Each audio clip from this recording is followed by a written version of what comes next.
प्रेयसी बनवलं असतं आणि भक्त स्वतःला प्रियतमाच्या जागी मानत असतो. मराठी मनोवृत्ती वेगळी आहे, मानसिकता वेगळी आहे. सामान्यपणे मराठी भक्त हा आपल्या आराध्य देवतेला माऊली मानतो, विठाई माऊली मानतो.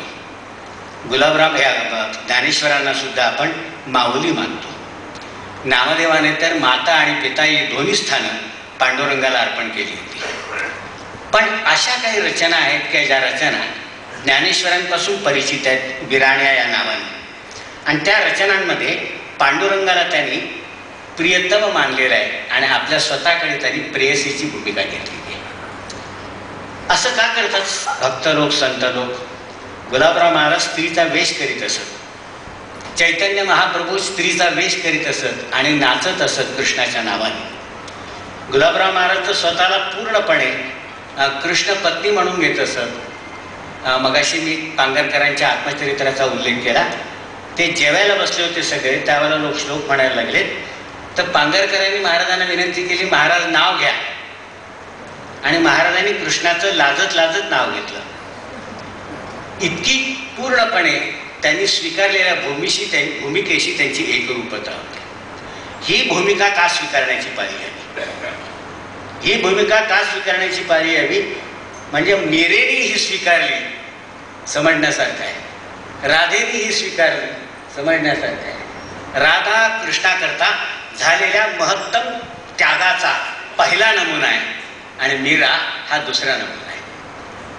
पराकोटीची आराधना म्हणजे राधा. राधेला स्वतःचा संसार होता, पण मीरेचा संसार हा ऐतिहासिक स्वरूपाचा होता, कारण इतिहासामध्ये त्याची नोंद आहे.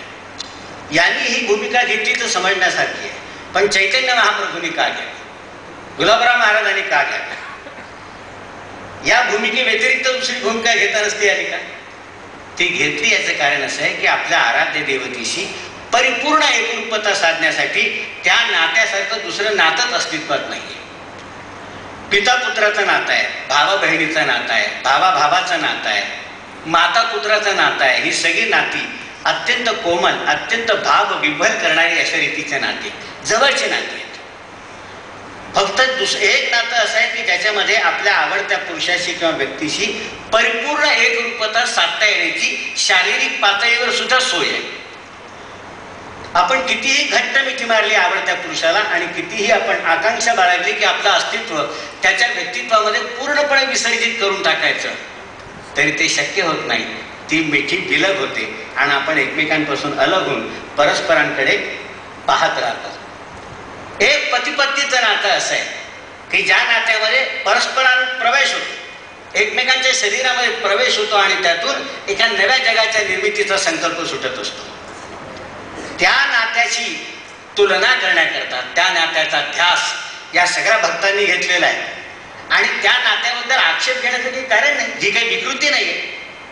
कारण महाराजांनी मगाशी डॉक्टर रस्तोगी यांनी व्यक्त केलेल्या एका पदामध्ये म्हटलेलं आहे की मला तुला भेटायची ओढ आहे, मी तुला भेटायला येते धावत धावत, तुला मिठी मारेन, पण ती शारीरिक पातळीवरची नाही आहे, हृदयाच्या पातळीवरची. हे आपण समजून घेण्यासारखं आहे.